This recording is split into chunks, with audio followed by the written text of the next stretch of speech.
Bien, bueno, le damos la bienvenida a todos nuestros oyentes y televidentes, por supuesto, en este formato de canal de YouTube que propone De Fogón en Fogón, en su formato radial también, por supuesto, para los amigos de la radiográfica FM 89.3 y la radio cooperativa.uy de Uruguay y la ru.caster.fm aquí en la República Argentina.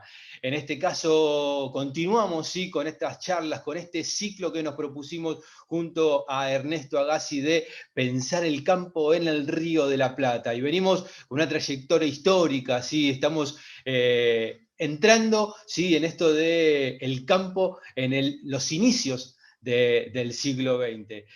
Bueno, te saludamos, Ernesto Bien. Agassi, y bueno, y cómo es esto de pensar el campo en los inicios del siglo XX, siglo que para muchos ya puede empezar a ser como más cercano, ¿no? Sí, es un gusto estar en contacto con la audiencia de Fogón en Fogón para seguir recorriendo de Fogón en Fogón. Este, sí, el planteo que hacemos nosotros no es nada ingenuo porque estamos repasando cómo se pensó el campo en distintos momentos y vamos a terminar diciendo cómo nos parece que hay que pensar el campo hoy. Pero eso va a ser al final. Ahora nos venimos arrimando. El siglo XX fue un siglo complicado porque ya había tenido unas iniciativas muy importantes. Los campos se habían alambrado, había empezado el mestizaje de las razas, habían empezado los registros genealógicos, se había empezado a organizar la enseñanza de la agricultura y de la ganadería, pero al comienzo del siglo, en la banda oriental, hubo guerra y hubo una revolución. Hubo una revolución que llevó desde 1897 a 1904, y estas revoluciones son terribles porque se faena por todos lados, hay requisa, los trabajadores pasan todos a ser soldados de un bando del otro, se cortan los alambrados. Fíjate que en estas revoluciones participaron, se calcula más o menos, 30.000 soldados en los ejércitos del gobierno y 20.000 soldados en los revolucionarios. Imagínate lo que era la banda oriental con todo ese, y además con batallas, ¿no? Así que todo eso queda atrás cuando la guerra un día hay que terminarla. Y entonces hay que empezar a levantar el país. Es una tarea muy grande. Empieza un gobierno nuevo, además un gobierno del Partido Colorado, pero que tenía dificultades muy importantes. De todas maneras, el campo seguía. Yo quiero decir que en 1905, la frigorífica uruguaya, que era una empresa que enviaba carne congelada, porque todavía no existía la carne refrigerada, exportamos 930 toneladas de carne congelada. O sea, a pesar de las revoluciones, de la guerra y de todo eso, el sector trataba de sacar la cabeza. Pero empieza un nuevo gobierno, y lo que ese gobierno se planteó fue construir un país modélico, le decía el presidente de la República de aquel tiempo, que era don José Valle Ordóñez. Un país modélico, o sea, un país modelo. Y se planteaba implantar, como se implantó la ley de 8 horas. En realidad se decía que se trabajaban 8 horas, pero se trabajaban 12 por el sueldo de 8. Hubo una ley que obligó a hacer alojamientos higiénicos y del tamaño adecuado para los trabajadores rurales. El gobierno quería y empezó con la enseñanza gratuita, enseñanza primaria, enseñanza secundaria y enseñanza universitaria, aunque todavía iba muy poca gente a la universidad. El gobierno se planteaba asfaltar las calles, a suministrar agua potable, hacer un saneamiento. O sea, eran todas ideas muy buenas de un proyecto de país, pero que requería un financiamiento. Y estábamos en situaciones bastante complejas por lo que venía de antes y por lo que vino después, que fue la Primera Guerra Mundial. Pero todo esto se fue preparando, la Guerra Mundial. El gobierno, en realidad, incluía al campo y quería cambiarlo, quería modificarlo. El gobierno trajo técnicos. ¿De dónde trajo los técnicos para mejorar el campo? Y del lugar donde la agricultura estaba más desarrollada, que era Europa.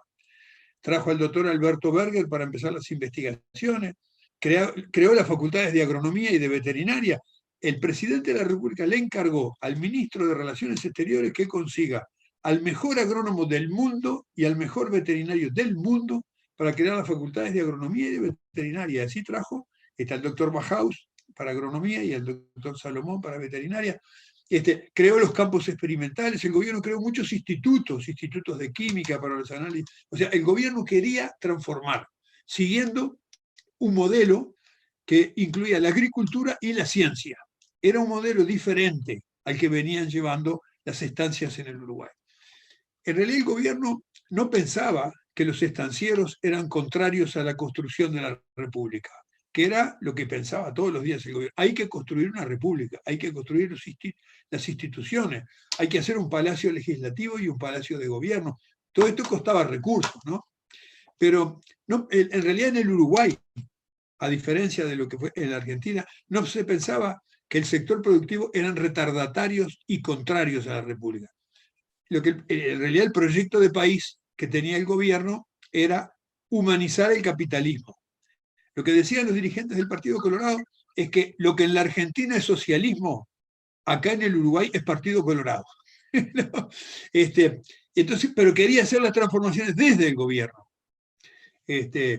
Ahora, seguro, como había una situación compleja, como había muchos paisanos que andaban trabajando en tierras que eran ocupadas o que eran arrendadas. En la Argentina en 1912 se dio el famoso grito de Alcorta, en el cual se creó la Federación Agraria Argentina. Eso aquí tuvo también repercusiones. También aquí hubo unas movilizaciones en el departamento de Canelones, enseguida del grito de Alcorta. Ahora, en realidad, la clase alta rural, que seguía trabajando y produciendo y que venía del siglo XIX intentando mejorar las cosas, era un poco complicada, porque en lo productivo era progresista, quería mejorar las cosas, pero en lo político era muy conservadora, no quería saber de nada, porque en realidad si se precisaba más dinero para el Estado, ¿quién lo iba a poner? Los que producían y los que exportaban. Y hubo muchísimas discusiones. Fue una etapa muy politizada. Los estancieros, no la asociación rural, los estancieros no estaban de acuerdo con la ley de 8 horas. Los estancieros no estaban de acuerdo con darle alojamiento a los trabajadores rurales. Los estancieros no veían muy bien eso de crear universidades en todos los departamentos. Y no estaban de acuerdo de ponerle asfalto y saneamiento a las ciudades y la plata la tenían que poner ellos. Es bastante interesante porque el gobierno discutió y creó un impuesto a la tierra para financiar estas cosas, pero tuvo discusiones al estilo de las que siguen habiendo en nuestros días. El campo no era visto, porque el proyecto de gobierno era un proyecto modernizante de la sociedad, dándole prioridad a lo social, a los derechos de los trabajadores, porque había que crear una clase media también, planteaba el gobierno. Y tenía una visión muy europea del desarrollo del campo, ¿no? No era antilatifundio, era pro mejorar las cosas. En realidad, lo que decían los dirigentes colorados es que no había que hacer una reforma agraria socialista, al estilo de lo que a principios de siglo fue la Revolución mexicana, con Pancho Villa, o las cosas que se venían discutiendo en Europa. Pero lo que el gobierno facilitó es que el Banco Hipotecario del Uruguay, que era un banco que daba préstamos para la vivienda en la ciudad, también diera préstamos para comprar tierra en el campo. Veía la manera de crear condiciones para que los productores puedan trabajar. Entonces, pero fue una etapa de mucha confrontación entre la fuerza que le ponía el gobierno a la transformación y la reacción que había de quienes se oponían a esas transformaciones. Después veremos la forma que tuvo esto durante la Primera Guerra Mundial. Pero en realidad, lo que quiero decir es que no es que el campo haya sido un gran reaccionario frente a la... En el campo había gente progresista que quería las cosas mejor y un mejor país, y había gente que no quería pagar impuestos. Y en el gobierno había quienes querían transformar el campo para hacer un campo más productivo que le diera lugar a la gente, y había quienes no querían darle mucha bolilla al campo porque pensaban que lo que había que hacer era crear industria y darle derecho a los ciudadanos, y en todo caso toda esa masa de gente que andaba en el campo que se viniera para la ciudad y pudiera trabajar en la industria. Me parece que esa fue una etapa rica de muchas discusiones, que por suerte las distintas colectividades políticas se avinieron a trabajar en torno a la reforma constitucional del Parlamento y colgaron las armas. Eso fue importante en esta construcción, pero tuvo estas discusiones que fueron discusiones muy ricas. Así que yo lo dejaría por acá, porque ahora viene la Primera Guerra Mundial que cambió totalmente los escenarios.